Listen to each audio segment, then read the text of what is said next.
Gönül gözüm kapalı, bilerek sana yazılıyorum. Ha penceresi aralı, her yerine bayılıyorum. Yavrum baban nereli, nereden bu kışın gözün temeli?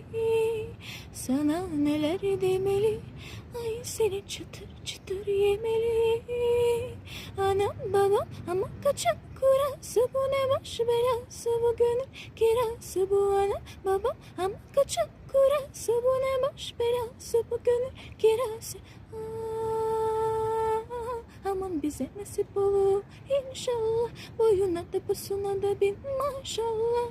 Senden gelecek cefalara, nazlara, sözlere, sazlara eyvallah. Aman bize nasip olur inşallah, boyuna da posuna da bin maşallah. Senden gelecek cefalara, nazlara, sözlere, sazlara eyvallah.